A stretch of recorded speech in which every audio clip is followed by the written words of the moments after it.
Mega recording studio Ishwarpur. Music by Amit Singh.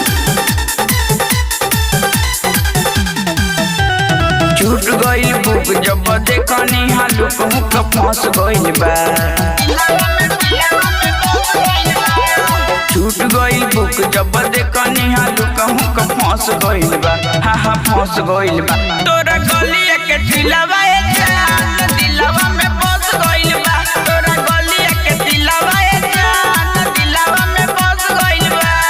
सबे कहे तुहरा प्यार में दीवाना दिल धंस गइल बा धंस गइल बा। तोरा गलिया के दिलवा ए जान दिलवा में बस गइल बा। तोरा गलिया के दिलवा ए जान दिलवा में बस गइल बा।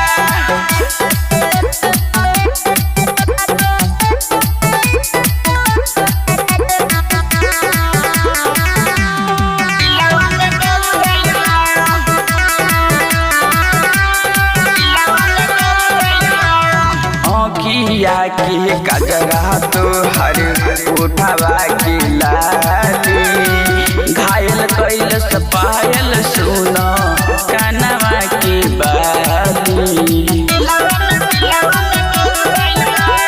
आँखिया के कजरा तोहर उठावा के लाली घायल कैल पायल सुनो कनवा के बाली। मारी के नैन कोई देलू बेचैन मन तरस गइल बा। मारी के नैन कोई देलू बेचैन मन तरस गइल बा तरस गइल बा। तोरा गलिया के दिलवा ए जान दिलवा में बस गइल बा। तोरा गलिया के दिलवा ए जान दिलवा में बस गइल बा।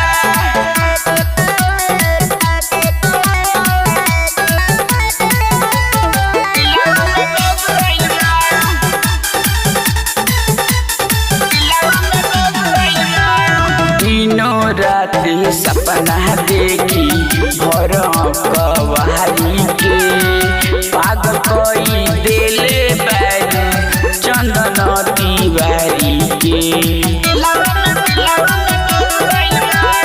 दिनों राति सपना देखी भर कवारी के पागल कोई दिले बैरू चंदन तिवारी के।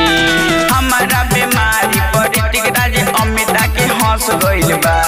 हमारा बीमारी परितिक राज अमिता के हंस गइल बा। हा हा हंस गइल बा।